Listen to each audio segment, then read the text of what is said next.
Hello friends, welcome once again on our YouTube channel JEC Academy। जैसा कि आप सब जानते हैं हम सब्जेक्ट वर्ब एग्रीमेंट पढ़ रहे हैं। Quite challenging times these are, लेकिन we have to come out victorious. हमको जीतना तो होगा ही, और उसके लिए पढ़ाई करते रहना पड़ेगा। जीवन में जो काम हम कर रहे हैं उसको बहुत ज़रूरी है कि सही तरीके से करते रहें, क्योंकि जैसे ही चीज़ें ठीक होगी आपके वापस वही चीज़ें वापस जीवन में हो जाएगी, आपके एग्ज़ाम्स होने लग जाएंगे। तो अब जो ये गैप है, आप ऐसा नहीं कह सकते कि जो सिचुएशन पहले थी, है ना, इस पेंडेमिक से पहले, वहाँ आप अपने जीवन में बाकी सारे काम करना छोड़ दें और उसके बाद जब ये सिचुएशन सही हो जाएगी उसके बाद आप वापस शुरू करेंगे। तो ये जो गैप है, इससे आप अपना पुराना सब कुछ खो दोगे, है ना। हो सकता है ज़िंदगी में वापस एक रीस्टार्ट करना पड़े। तो ऐसा बिल्कुल कोई ना सोचें कि अभी ज़िंदगी सब घर में बैठे हैं तो घर में बैठ के कुछ ना करें। उसी इंटेंसिटी के साथ पढ़ना बहुत ज़रूरी है ना। तो इसीलिए हम इन दिनों में, जब तक ये सिचुएशन सही नहीं हो जाती है, बहुत तरीके से पढ़ें। आप चाहे ऑफलाइन पढ़ रहे थे यहाँ पर, या कोई भी स्टूडेंट जो ऑनलाइन अपन वीडियोस देख रहा है, उनको एक बात ध्यान रखनी है कि बहुत शिद्दत के साथ पूरे वीडियोस देखें, क्योंकि आपको ज़रूर नया कुछ सीखने को मिलेगा। नहीं तो आपको कम से कम रिवीजन के लिए बहुत अच्छी चीज़ें मिलेगी, है ना। जो आप चीज़ें हो सकता है काफ़ी दिन से नहीं देखने पर भूल गए हों, तुरंत इस वीडियो को देखने पर सारी चीज़ें रिवाइज हो जाए। और सब कुछ ना कुछ नया सीखें, प्रैक्टिस के लिए बेहतरीन क्वेश्चन करें, क्योंकि ये जो वीडियोज़ अपन बना रहे हैं इनके बाहर से क्वेश्चन नहीं बनेगा। मैं आपको बहुत वैरायटी ऑफ क्वेश्चंस दिखाऊंगा, है ना। अभी तो पहला टॉपिक है और सीक्वेंस में पढ़ना बहुत ज़रूरी है। जो अभी हमारे साथ जुड़े हैं उनको क्या ध्यान रखना है कि पहले जो अपन ने पार्ट्स ऑफ सेंटेंस के जो वीडियोस बनाए थे उनको ज़रूर देखें, फिर वहाँ से सब्जेक्ट वर्ब एग्रीमेंट के सीक्वेंस वाइज फर्स्ट से लेकर सारे वीडियोज़ को देखें। अब तक हमने सब्जेक्ट वर्ब एग्रीमेंट के 6-7 वीडियो बनाए हैं। अब आगे बढ़ते हैं सब्जेक्ट वर्ब एग्रीमेंट।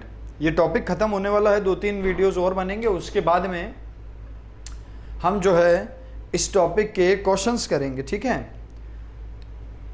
तो आगे बढ़ते हैं। जो जहाँ से हमने पहले छोड़ा था, कल या पिछले वीडियो में हमने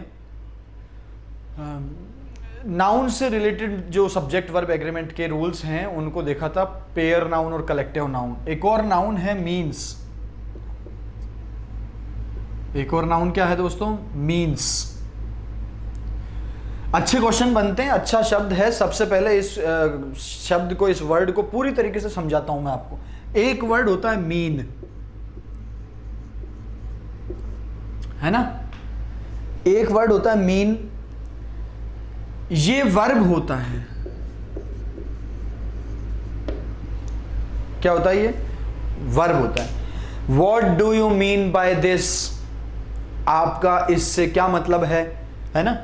मीन का मतलब हो जाता है मतलब, है ना। ये वर्ब के रूप में काम करता है। जैसे हमने सेंटेंस देखा भी कई बार, what do you mean, what do you mean,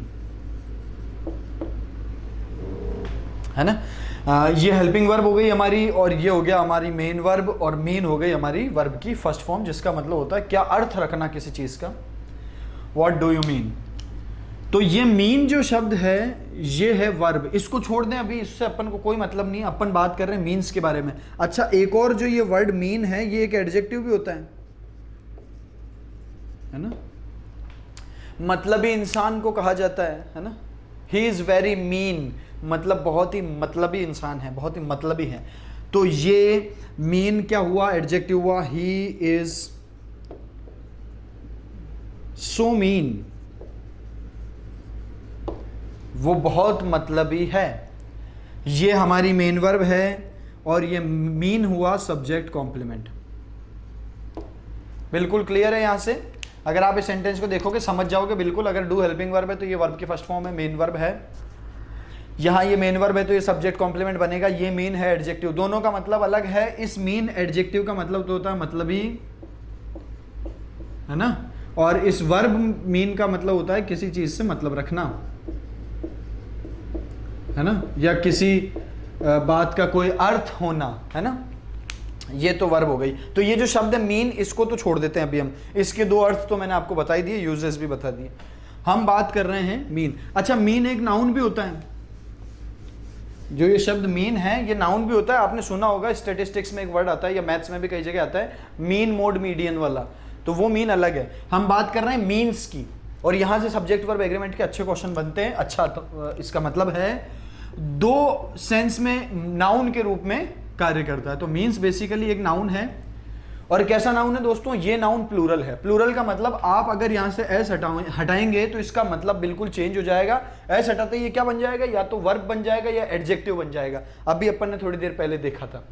तो ये प्लूरल नाउन है, यानी कि इसमें से एस कभी भी नहीं हटेगा, ऑलवेज एस के साथ होगा, क्योंकि एस हटाने से ये या तो बन जाएगा नाउन, या तो बन जाएगा वर्ब या बन जाएगा एडजेक्टिव। लेकिन हमको चाहिए नाउन। नाउन के रूप में दो अर्थ हैं इस मीन्स शब्द के। क्या हैं? एक तो होता है माध्यम, है ना, मीडियम ऑफ डूइंग समथिंग, किसी कार्य को करने का तरीका, मैनर, मैनर बोल सकते हैं, तरीका, है ना, स्रोत, है ना, कोई सोर्स, कोई मैनर, किसी कार्य को करने का मीन्स उसका अर्थ होता है। एक मीन्स हम पैसे से रिलेटेड, संपत्ति से रिलेटेड कोई चीज को कहते हैं, संपत्ति बोल सकते हैं। एग्जैक्ट हिंदी पे मत जाना, अर्थ समझ गए हैं आप। मीन्स का एक मतलब तो पैसे से रिलेटेड है, पैसा है, संपत्ति है, धन है, और एक मतलब होता है मैनर या सोर्स, किसी काम को करने का तरीका या स्रोत। रूल क्या है? ये जो माध्यम है, मैनर है, सोर्स है, ये तो माना जाएगा सिंगुलर, ठीक है। और ये जो पैसा, अगर इस मीन्स का मतलब पैसा या संपत्ति हो, तब ये माना जाएगा प्लूरल। क्या माना जाएगा? प्लूरल माना जाएगा। आओ कुछ एग्जांपल देखते हैं।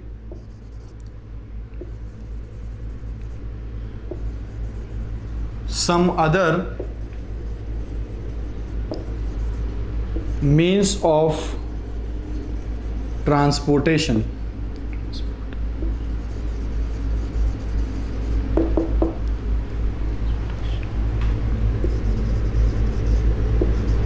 has been used। ठीक है, दूसरा क्वेश्चन हम देखें।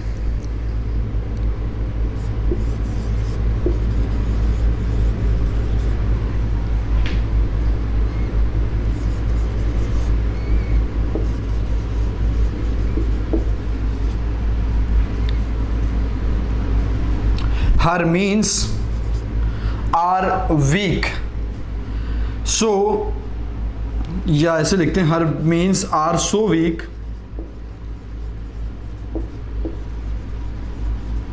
that she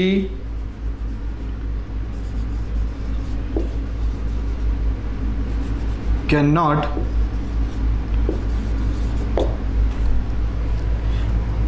continue her study. चलो क्वेश्चन देखेंगे पहला। Some other means of transportation has been used. हमारी वर्ब है हैज बीन यूज्ड, पैसिव में लिखा हुआ सेंटेंस, ये हैज बीन यूज्ड है वर्ब, ठीक। अब सब्जेक्ट देखना है हमको, तो सब्जेक्ट देखने के लिए सबसे पहले ध्यान रखें ये ऑफ प्रीपोजिशन है।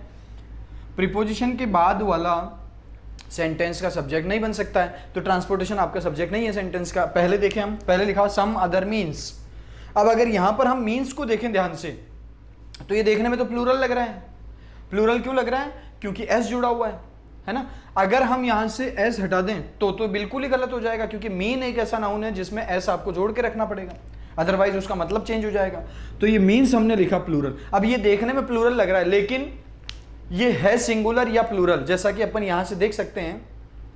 दो मतलब है। कौन सा मतलब? अगर यहां सोर्स है या मैनर है तब तो सिंगुलर माना जाएगा। देखते हैं यहां क्या मतलब है। Some other means of transportation has been used, यानी कि ये ट्रांसपोर्टेशन के लिए किसी दूसरे माध्यम का यूज किया गया। तो यहां पर जो मीन्स हैं वो पैसे का तो है ही नहीं, रिलेटेड, पैसे से रिलेटेड है ही नहीं। क्या है? ये है माध्यम, पैसा, सॉरी माध्यम, सोर्स, ट्रांसपोर्टेशन का सोर्स। तो यहां मीन्स का मतलब क्या निकल रहा है? मैनर या सोर्स, और तब ये कैसा माना जाएगा, सिंगुलर, और सिंगुलर माना जाएगा तो यहाँ पर हैज लिखना पड़ेगा। अगर इस सेंटेंस में वर्ब होती हैव तो ये सेंटेंस गलत होता और हमको यहाँ पर क्या लिखना पड़ता, हैज लिखना पड़ता। ध्यान से देख लें, मीन्स यहाँ पर प्लूरल दिख रहा है। अगर ये नॉलेज आपके पास में नहीं रही तो फिर क्वेश्चन गलत हो जाएगा। अगर आप इसको हमेशा ही प्लूरल माने मीन्स को तो गलत हो जाएगा। मीन्स को प्लूरल मानेंगे तो फिर वर्ब है होनी चाहिए, लेकिन यहां पर मीन्स का मतलब निकल रहा है सोर्स, इसलिए वर्ब हो जाएगी singular. Next question, her means are so weak that she can not continue her study. इस सेंटेंस का मतलब है वो अपनी पढ़ाई जारी नहीं रख पाई, और इसका कारण क्या है, हर मीन्स आर सो वीक, तो ये है हमारी वर्ब आर, ये है हमारा सब्जेक्ट हर मीन्स। मीन्स क्या हुआ, सब्जेक्ट, और वर्ब क्या हो गई हमारी आर। अब ये मीन्स सिंगुलर प्लूरल दोनों हो सकता है, अर्थ पे डिपेंड करेगा सेंटेंस में, इसका मीनिंग क्या है उस पर डिपेंड करेगा। तो यहां पर हम कहना चाहते हैं कि वो पैसे से या उसके पास में संपत्ति या धन इतना कमजोर है, इतना कम है कि वो अपनी पढ़ाई को कंटिन्यू नहीं रख सकती है। तो इस सेंटेंस में मीन्स पैसे से रिलेटेड है, संपत्ति धन से रिलेटेड है, इसलिए इसको माना जाएगा प्लूरल, और प्लूरल माना जाएगा इसलिए वर्ब कैसी हो जाएगी, यहां पर प्लूरल हो जाएगी। तो आर बिल्कुल सही है, सेंटेंस में कोई गलती नहीं है। जैसा कि आप देख पा रहे हैं, हम मीन्स के साथ में सिंगुलर वर्ब का यूज भी कर सकते हैं और प्लूरल वर्ब का यूज भी कर सकते हैं। डिपेंड किस पे करेगा, इसके अर्थ पे, क्या मीनिंग है इसका। अगर सोर्स है, मैनर है किसी कार्य को करने का, तब तो इसके साथ सिंगुलर वर्ब यूज करनी है, और अगर पैसे से रिलेटेड है तो इसके साथ वर्ब होगी प्लूरल। लेकिन दोनों ही केस में लिखा जाएगा ये प्लूरल ही, यानी कि आप यहां से एस नहीं हटा सकते हैं, अन्यथा इसका मतलब चेंज हो जाएगा, है ना। चलिए, बिल्कुल अच्छे से क्लियर है एग्जाम्पल्स के साथ, तो आप लिख लें इसको पूरे को और एग्जाम्पल्स भी साथ में लिख लें।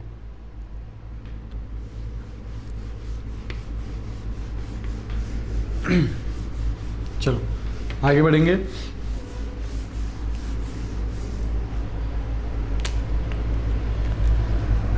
हमने अपने कोर्स में शुरुआती वीडियो में फर्स्ट या शायद सब्जेक्ट वर्ब एग्रीमेंट के सेकंड या थर्ड वीडियो में हमने फ्रैक्शंस पढ़े थे। फ्रैक्शंस पढ़े थे 1/3 of, 2/3 of, the percent, sorry 10% of, 50% of, a lot of, lots of, ये सब पढ़े थे। तो अब दो क्वेश्चन देखते हैं अपन। मैंने लिखा यहां पर 40%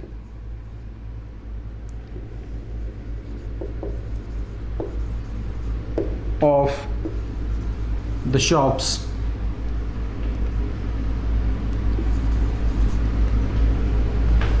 are now open.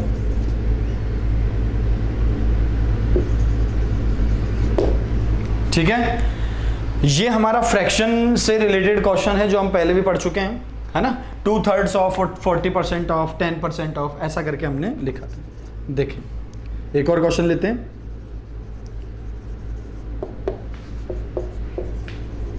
%50 of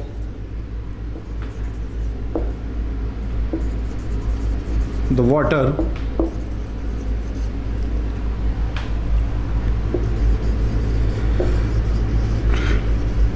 has been wasted. दोनों सेंटेंस देखते हैं, सब्जेक्ट वर्ब एग्रीमेंट की इनको करते हैं अपन। क्या है इसमें, 40% of the shops are now open. अब इस सेंटेंस में हमने ये देखा था कि ये आर हमारी वर्ब है। अब ये जो फ्रैक्शन है 40% ऑफ, 50% ऑफ, 2/3 ऑफ, 3/4 ऑफ, इनके साथ वर्ब कैसे लगाते हैं हम वर्ब लगाते हैं इस ऑफ के बाद वाले नाउन के अनुसार। और मैंने उस वीडियो में आपको बहुत डिटेल में समझाया है कि हम क्यों ऑफ के बाद वाले नाउन के साथ में, ऑफ के बाद वाले नाउन के अनुसार इसका यूज कर रहे हैं। आप अगर इस फ्रैक्शन वाले वीडियो को देखना चाहें, अगर नहीं देखा है तो लिंक डिस्क्रिप्शन में मिलेगा आपको, डिस्क्रिप्शन से आप वो लिंक को क्लिक करें और वो वीडियो पूरा देख लें, क्योंकि मैंने उसमें डिटेल में आपको बताया कि हम क्यों प्रीपोजिशन के बाद वाले नाउन के अनुसार यूज कर रहे हैं। जब फ्रैक्शन होता है 40% ऑफ, 50% ऑफ, तो ऐसे में हम जो वर्ब लगाते हैं वो लगाते हैं प्रीपोजिशन के बाद वाले नाउन के अनुसार। प्रीपोजिशन के बाद में क्या लिखा हुआ, शॉप्स, और शॉप्स है प्लूरल, शॉप्स प्लूरल है तो वर्ब भी प्लूरल होगी, और प्लूरल वर्ब लगाई हुई है आर, बिल्कुल सही सेंटेंस है, इसमें कोई गलती नहीं है। ठीक, next question, 50% of the water has been consumed. Again ये फ्रैक्शन है 50% ऑफ, और फ्रैक्शन के बाद में हम जो वर्ब लगाते हैं वो किसके अनुसार लगाते हैं, इस ऑफ के बाद वाले नाउन के अनुसार। इस ऑफ के बाद वाले नाउन के अकॉर्डिंग वर्ब ही लगाएंगे हम जब भी फ्रैक्शन होंगे। लिंक डिस्क्रिप्शन में है, फ्रैक्शन वाला वीडियो जरूर देख लेना अगर नहीं देखा है तो यहाँ वाटर सिंगुलर है तो वाटर के अनुसार हम वर्ब लगाएंगे, सिंगुलर वाटर तो सिंगुलर वर्ब हो गई हैज, बिल्कुल सही है सेंटेंस। यानी कि आप देख सकते हो 50% ऑफ और 40% ऑफ के साथ वर्ब हमारी प्लूरल भी हो सकती है और सिंगुलर भी हो सकती है, डिपेंड करेगा ऑफ के बाद वाले नाउन के ऊपर। ठीक है, इसमें एक थोड़ा सा कंफ्यूजन हो सकता है आपको, ये लिख लेना सेंटेंस, आगे बढ़ते हैं, है ना। अगर आपने ये 40% ऑफ, 50% ऑफ और रिफ्रैक्शन बहुत अच्छे से याद कर रखें तो यहां एक कंफ्यूजन हो सकता है। एक टर्म है ये the percentage of,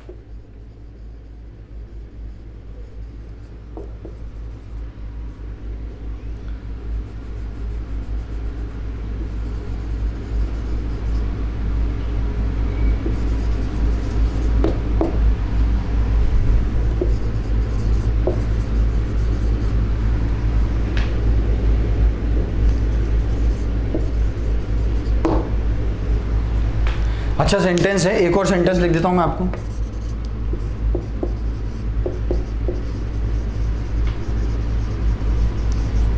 the percentage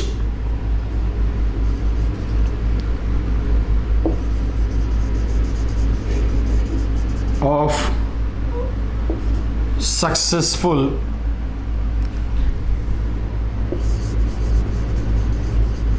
candidates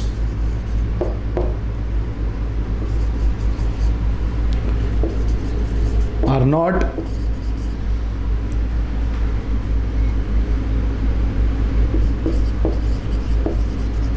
as per our expectations।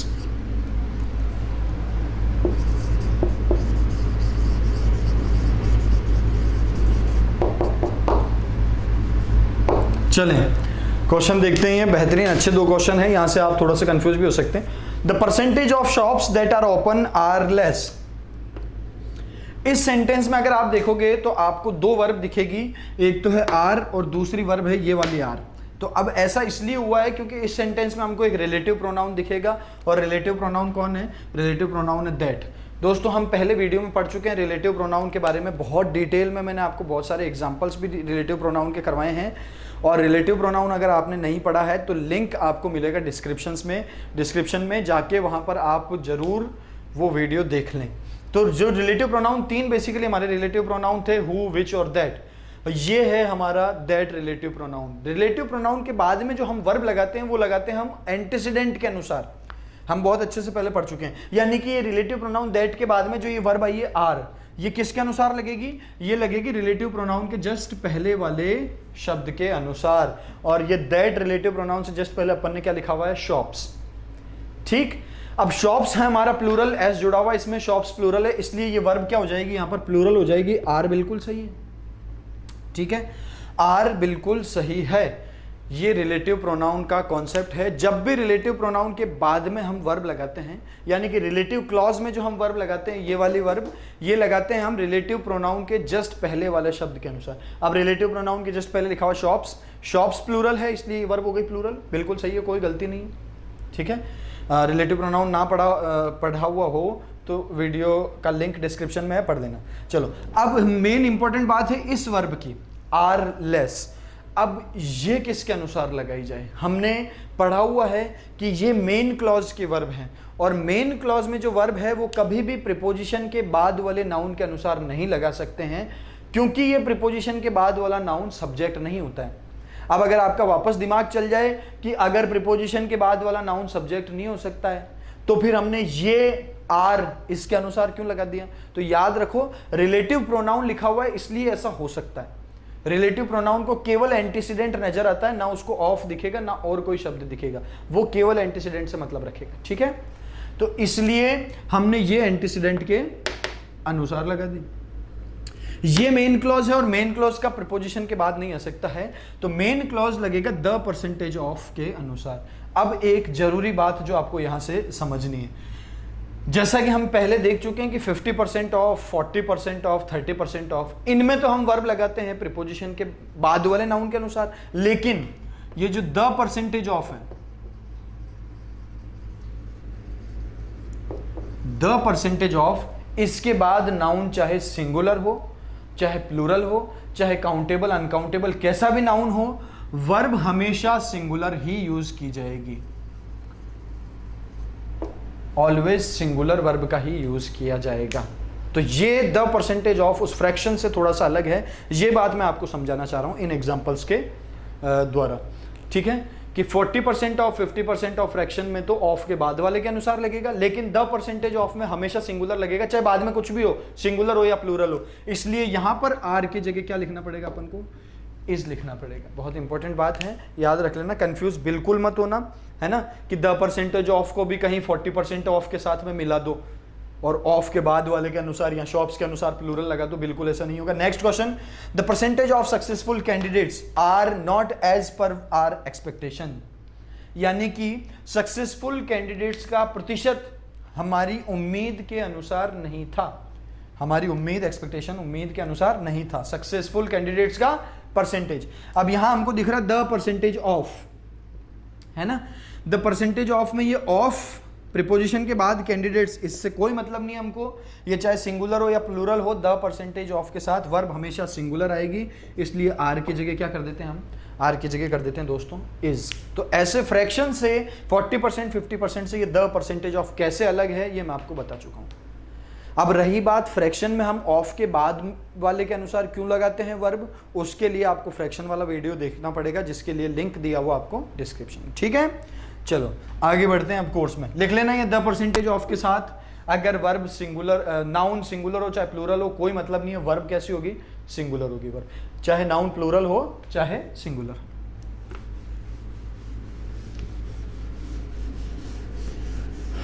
है ना, आपको इसके बाद में दिक्कत में कोई कमी नहीं होनी चाहिए, बहुत डिटेल में आपको यहाँ पे पढ़ाया जा रहा है, बहुत अच्छे एग्जाम्पल्स के द्वारा। तो पढ़ते जाओ और आगे बढ़ते जाओ, हम भी आगे बढ़ते हैं हमारे कोर्स में। चलो इसके बाद में कुछ और डिटर्मिनर है जिसके बारे में हम चर्चा कर लेते हैं, जैसे ऑल, मोस्ट, सम। इंटरेस्टिंग है ये ऑल, मोस्ट और सम। ऑल, मोस्ट और सम, इनके साथ में सब्जेक्ट वर्ब एग्रीमेंट का क्या करें? तो उसके लिए सबसे पहले ये बात समझो, दो तीन और है, मैं कह सकता हूं इनफ भी इसी में ले लेते हैं हम, है ना। ये सारे के सारे डिटर्मिनर हैं,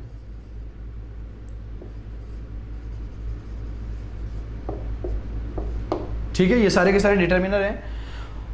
हालांकि ये सब प्रोनाउन भी बनते हैं, सम भी प्रोनाउन बनता है, ऑल भी प्रोनाउन बनता है, आपने सुना होगा ऑल इज वेल, है ना, all that glitters is not gold. तो ये ऑल प्रोनाउन भी होता है, मोस्ट प्रोनाउन भी होता है, सम प्रोनाउन भी होता है, इनफ भी प्रोनाउन होता है। लेकिन ये सब प्रोनाउन बनेंगे तब क्या करेंगे हम इनका, ये हम आगे चल के देखेंगे। अभी हम केवल ये देख रहे हैं कि ये जब डिटर्मिनर है, ये शब्द अगर डिटर्मिनर बने तो फिर क्या हो सकता है उसके बाद। देखो एक बात जो आपको ध्यान रखनी है वो ये है, हालांकि हम ये डिटर्मिनर का टॉपिक आगे पूरा का पूरा पढ़ेंगे, लेकिन अभी आप सब्जेक्ट वर्ब एग्रीमेंट के लिए साइड में सिर्फ इतना सा नोट लिख लेना कि डिटर्मिनर के बाद एक नाउन का यूज किया जाता है। बिल्कुल, डिटर्मिनर केवल नाउन के लिए यूज होता है, इसलिए डिटर्मिनर के बाद क्या होता है? नाउन होता है। इतना सा आप नोट लिख लेना कि किसी भी डिटर्मिनर के बाद नाउन का यूज होता है, ठीक है। तो यानी कि ये जो शब्द हैं ऑल, सम, मोस्ट, इनके बाद भी एक नाउन होगा। क्या होगा? नाउन होगा। अब इसके बाद जो नाउन है, सबसे पहली बात तो कि ये नाउन सिंगुलर होना चाहिए या प्लूरल होना चाहिए, और वर्ब कैसी लगेगी, ये सारी बातें हमको इस वाले सेक्शन में पढ़नी है। चलो सबसे पहली बात मैं आपको बता देता हूं, देखो ऑल, सम, मोस्ट और इनफ, इनके बाद जो नाउन यूज होता है वो कैसा होता है? इनके बाद नाउन दो तरह का हो सकता है, या तो होगा अनकाउंटेबल नाउन, या तो कैसा नाउन होगा? Uncountable noun. अनकाउंटेबल नाउन का क्या मतलब है? इसके अर्थ से स्पष्ट है, ऐसा नाउन जिसको गिन नहीं सकते हम, जैसे कि पानी, वाटर, वाटर को नहीं गिन सकते ना अपन, एक पानी, दो पानी, चार पानी, ना ही प्लूरल कर सकते हैं वाटर्स, है ना, मतलब चेंज हो जाता है, वाटर्स का तो मतलब ही अलग हो जाता है ना। और या फिर इसके बाद हो सकता है plural noun, plural countable noun, ठीक है। तो एक बार फिर से बता देता हूं, ऑलमोस्ट, सम और इनफ की बात कर रहे हैं हम। ये सारे के सारे क्या हैं, डिटर्मिनर हैं।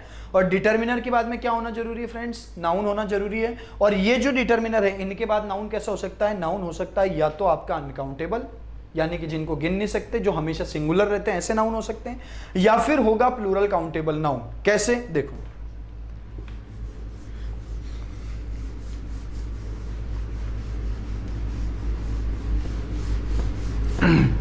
चलें, मैंने लिख दिया ऑल द वाटर, ठीक है, अभी आपको समझाने के लिए कि वाटर अनकाउंटेबल नाउन है, ठीक है। चलो आगे, एक मैंने लिख दिया ऑल द स्टूडेंट।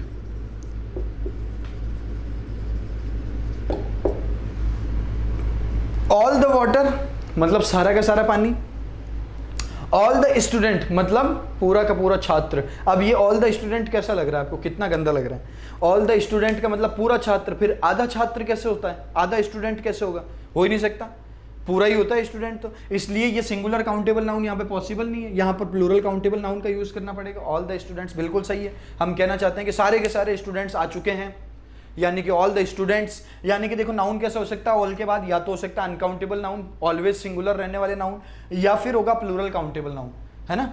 कभी कभी इनके साथ इस ऑल को छोड़ के बाकी सब तो फिक्स हैं कि मोस्ट के बाद या इनफ के बाद या सम के बाद हम ऑलवेज केवल प्लूरल काउंटेबल नाउन का यूज करते हैं, या फिर अनकाउंटेबल नाउन का यूज करते हैं, सिंगुलर काउंटेबल नाउन का यूज नहीं करते, यानी कि स्टूडेंट हम यहाँ पर नहीं लिख सकते। अच्छा, अब आती है वर्ब की बात। तो वर्ब कैसी लगाएं, बिल्कुल आसान है। अगर अनकाउंटेबल नाउन है ऑल के बाद तो सिंगुलर वर्ब का यूज करना है, और अगर प्लूरल काउंटेबल नाउन है तो प्लूरल वर्ब का यूज करना है, ठीक है। तो यहां से बिल्कुल क्लियर है, आप नोट डाउन कर लेना चारों के बारे में, ऑल, सम, मोस्ट और इनफ। ये चारों के चारों हैं हमारे डिटर्मिनर, और डिटर्मिनर के बाद नाउन होता है। इन चारों डिटर्मिनर के बाद में नाउन या तो होता है अनकाउंटेबल या होता है प्लूरल काउंटेबल। वर्ब कैसे लगानी है, अगर अनकाउंटेबल है तो सिंगुलर, अगर प्लूरल काउंटेबल है तो प्लूरल। चलो सेंटेंस देखेंगे।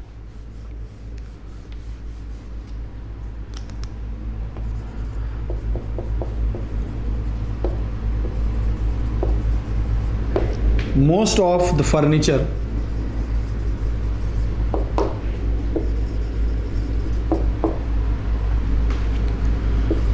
that I bought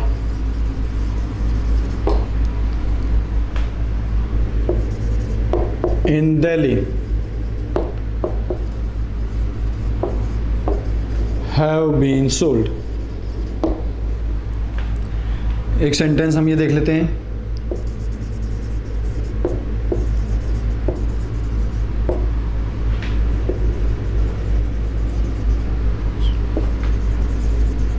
most of the funds has been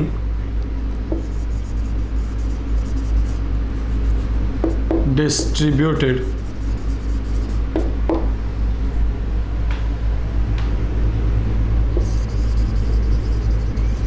among the poor। most of the funds has been distributed among the poor। चलिए ये दोनों सेंटेंस देखते हैं। यहां भी मोस्ट ऑफ लिखा हुआ है, अमन, यहां भी मोस्ट ऑफ लिखा है। सबसे पहली बात हमारे दिमाग में क्या आ जाएगी कि मोस्ट ऑफ होता है एक डिटर्मिनर, और डिटर्मिनर के बाद होना चाहिए नाउन। मोस्ट ऑफ के बाद कैसा नाउन हो सकता है, या तो अनकाउंटेबल या प्लूरल काउंटेबल। पहला क्वेश्चन देखते हैं, most of the furniture. Furniture है फ्रेंड्स अनकाउंटेबल नाउन। कैसा नाउन है, अनकाउंटेबल नाउन, ठीक है। उसके बाद लिखा हुआ दैट, पिछले क्वेश्चन में पढ़ के आए हैं, दैट होता है रिलेटिव प्रोनाउन। क्या होता है, रिलेटिव प्रोनाउन। और रिलेटिव प्रोनाउन वाले सेंटेंस में वर्ब होती है दो। पहली वर्ब कौन है, बॉट, और दूसरी वर्ब कौन है, हैव बीन सोल्ड। चलो सब्जेक्ट वर्ब एग्रीमेंट करेंगे। सबसे पहले वर्ब है बॉट, इसका सब्जेक्ट है आई। आई के अनुसार हमने बॉट लगा दिया, कोई दिक्कत वाली बात नहीं है, ठीक है। ये है हमारी मेन क्लॉज की वर्ब। हैव बीन सोल्ड, ये हमारी मेन क्लॉज की वर्ब है। और मेन क्लॉज की वर्ब किसके अनुसार आ जाएगी, इसके अनुसार आ जाएगी। तो मोस्ट ऑफ के बाद में वर्ब कैसे लगाते हैं, मोस्ट ऑफ के बाद में जो ये नाउन लिखा हुआ है इसके अनुसार लगाते हैं। अगर अनकाउंटेबल है तो वर्ब कैसी होगी, सिंगुलर वर्ब होगी, और सिंगुलर वर्ब होगी तो हैव की जगह क्या हो जाएगा दोस्तों, हैज हो जाएगा। बिल्कुल यही कॉन्सेप्ट है कि मोस्ट, ऑल, सम और इनफ में हम बाद वाले इस नाउन के अनुसार यूज करेंगे, क्योंकि ये तो क्या है, ये है हमारा डिटर्मिनर। मोस्ट ऑफ क्या हुआ हमारा, डिटर्मिनर। ठीक है, तो डिटर्मिनर के बाद में जो नाउन है इसके अनुसार हम वर्ब का यूज कर देंगे। चलो, हाँ, आपको दूसरे डिटर्मिनर में ये दिक्कत नहीं आती है, मैनी, जैसे मैंने लिखा मैनी, मैनी के बाद दिक्कत क्यों नहीं आएगी, क्योंकि मैनी के बाद केवल प्लूरल नाउन हो सकता है, अनकाउंटेबल नाउन हो ही नहीं सकता है। मैनी स्टूडेंट्स पक्का है, वर्ब प्लूरल होगी, सिंगुलर किसी भी हालत में नहीं हो सकती मैनी के बाद, है ना, एक्सेप्ट मैनी ए, जो हम पहले वीडियो में पढ़ चुके हैं। ठीक है, आपको मच के साथ ये प्रॉब्लम कभी नहीं आएगी, क्योंकि मच के बाद हमेशा सिंगुलर नाउन होता है, मच वाटर, है ना। तो यहां मच, मैनी या दूसरे किसी डिटर्मिनर के साथ ऐसी समस्या नहीं आएगी आपको जो आपको ऑलमोस्ट सम में आ रही है। ठीक है, क्योंकि मच के बाद हमेशा अनकाउंटेबल है, पक्का वर्ब सिंगुलर होगी, कोई और वर्ब हो ही नहीं सकती। वाटर को देख के सिंगुलर वर्ब लगा देंगे, दिक्कत ही नहीं है कोई। ठीक है, लेकिन ये जो प्रॉब्लम है सिंगुलर और प्लूरल दोनों वाली, ये आती है बेसिकली इन चार डिटर्मिनर्स के साथ, इसलिए मैं इन चारों डिटर्मिनर्स को बहुत क्लियरली आपको समझा रहा हूं यहाँ। ठीक है, next question, most of the funds has been distributed among the poor. जो फंड्स हमको मिले थे अलग अलग जगहों से, उनमें से ज्यादातर फंड को हम गरीबों के बीच में बांट चुके हैं, ये हम सेंटेंस में कहना चाहते हैं। मोस्ट ऑफ द फंड्स, ये रही हमारी verb, has been distributed. Subject कौन है और वर्ब कैसी लगेगी, हम देख चुके हैं। मोस्ट के साथ वर्ब जो लगती है वो इस नाउन के अनुसार लगती है। अगर प्लूरल है तो प्लूरल, अनकाउंटेबल है तो सिंगुलर। ये फंड्स में आप देख सकते हैं एस जुड़ा हुआ है। ठीक है, और एस जुड़ा हुआ है तो फंड्स कैसा हो जाएगा दोस्तों, फंड्स हो जाएगा प्लूरल, और वर्ब हो जाएगी प्लूरल, इसलिए यहां हैज की जगह क्या हो जाएगा, है हो जाएगा। ठीक है, क्लियर है, दोनों सेंटेंस लिख लेना, आगे और देखते हैं।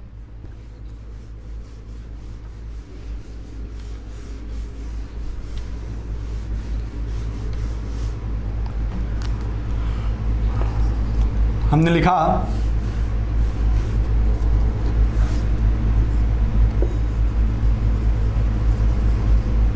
Enough,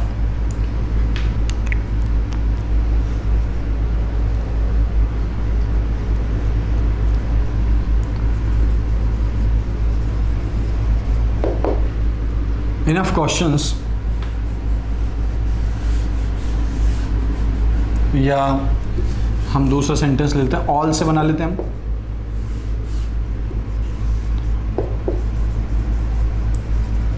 all the questions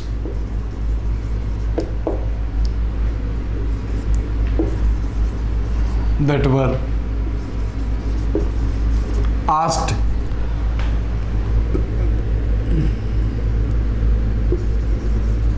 were correct।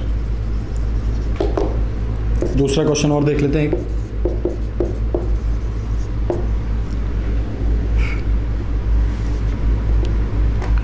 All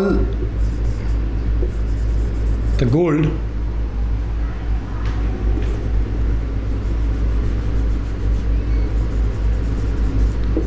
has been sold। पहला क्वेश्चन देखेंगे, all the questions that were asked were correct. जितने भी क्वेश्चन पूछे गए थे वो सभी सही थे। इस क्वेश्चन को करने के लिए देखो क्या करना है हमको, ऑल के बाद जैसा कि हम जानते हैं नाउन दोनों प्रकार के हो सकते हैं, सिंगुलर अनकाउंटेबल भी हो सकता है और प्लूरल काउंटेबल नाउन भी हो सकता है। दैट हमारा रिलेटिव प्रोनाउन है, ये जो वर्ब आई है किसके अनुसार आएगी, क्वेश्चंस के अनुसार आएगी, बिल्कुल सही है।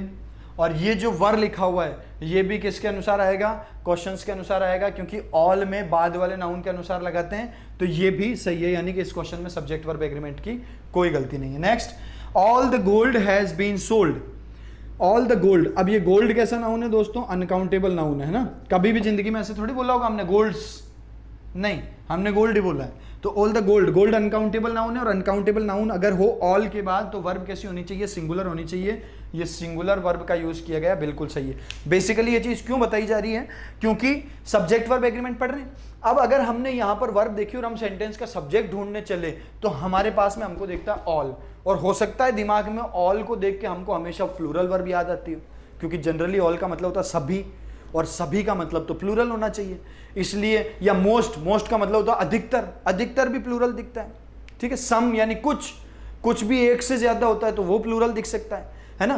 तो जनरली ये शब्द आपको ऑल, सम और मोस्ट, इसमें आप इन शब्दों को देख के वर्ब नहीं लगा सकते, इन वर्ड्स को देख के नहीं लगा सकते वर्ब, कि हमने ऑल को देख के वर्ब लगा दी, क्योंकि ये ऑल के अनुसार नहीं आएगी, क्योंकि ये तो क्या है, डिटर्मिनर है। Determiner can not become subject in a sentence. किसी सेंटेंस का सब्जेक्ट डिटर्मिनर थोड़ी होता है। कौन होता है? नाउन होता है, प्रोनाउन होता है, जिरेंड होता है, इन्फिनेटिव होता है, ये पूरा सेंटेंस होता है। हमने सब्जेक्ट वाले पार्ट में पढ़ा था। तो ये ऑल के अनुसार वर्ब नहीं लगाएंगे या मोस्ट के अनुसार नहीं लगाएंगे, किसके अकॉर्डिंग लगाएंगे? इसके बाद वाले नाउन के अकॉर्डिंग। अगर प्लूरल है तो प्लूरल वर्ब, और अगर अनकाउंटेबल है तो सिंगुलर वर्ब का यूज किया जाएगा। ठीक है, डन है। यहां तक बाकी की जितने भी चीजें हम पढ़ेंगे हमारे नेक्स्ट वीडियो में। तब तक के लिए आप घर पे रहें, सुरक्षित रहें और लगातार पढ़ाई करते रहें, क्योंकि इसके बाद जब आपके एग्जाम्स होंगे तो ऐसा नहीं होना चाहिए कि सारी पढ़ाई हम भूल चुके हैं। ठीक है, और ये पूरा थॉरोली अगर आप पढ़ लेंगे। हाँ, मैं आपको इस वीडियो के डिस्क्रिप्शन में रिलेटिव प्रोनाउन तो दे ही रहा हूँ, साथ में फ्रैक्शन दे रहा हूँ, और साथ में मैं आपको क्वेश्चंस की शीट प्रोवाइड करवाने चाह रहा हूँ। ठीक है, आप उन क्वेश्चंस को करें। मैं वीडियो में भी कुछ अच्छे क्वेश्चंस लूँगा और आपको प्रैक्टिस के लिए 1-2 वीडियो में 20, 25, 50 जितने भी हम क्वेश्चन कर पाएंगे हम करेंगे। बाकी क्वेश्चन आप करें, और प्रैक्टिस करने के बाद और ये सारे वीडियो देखने के बाद कभी ज़िंदगी में सब्जेक्ट वर्ब एग्रीमेंट का कोई क्वेश्चन गलत नहीं होगा। ठीक है, तब तक के लिए नमस्कार।